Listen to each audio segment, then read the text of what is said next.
In this devotional, I'm going to share with you 3 thoughts from Proverbs chapter 16, verses 7 through 9, where we will look at the heart of man.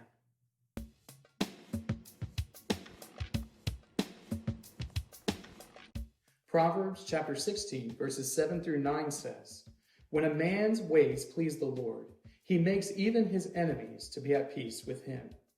Better is a little with righteousness than great revenues with injustice. The heart of a man plans his ways, but the Lord establishes his steps."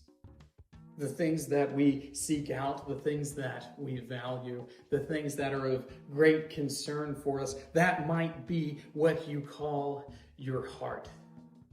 It's the things that you love, the things that occupy your mind, the things that occupy your thoughts, your feelings, your emotions. This is your heart.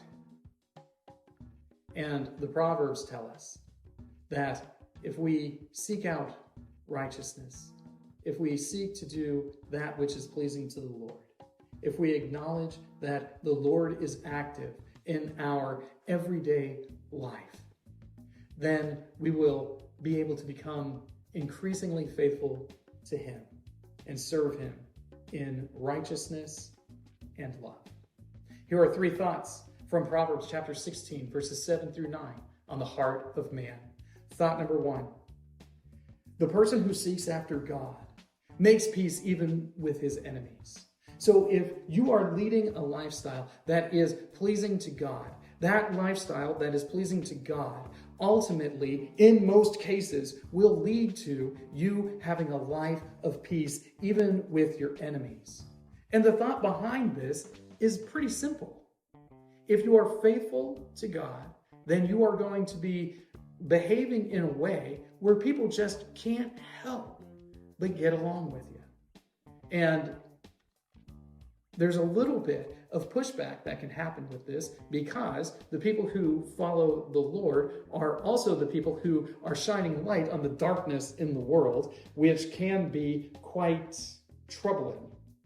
So as we are faithful to Christ, we recognize that the world that rejected Him will reject us as well. But we also know that if we are faithfully serving the Lord, then our behaviors are going to incline the people around us to acknowledge that we are faithful.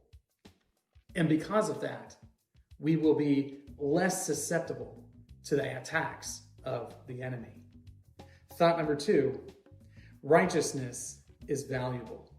It's better to be righteous and be poor than to be wicked and rich. And that's something that a lot of folks probably disagree with. They probably say, no, I'd rather be rich and it would just be better. But the writer of Proverbs, Solomon, he is breaking down for us that righteousness is so valuable that it's better to have that and not be able to rub 2 pennies together than to be rich and wicked.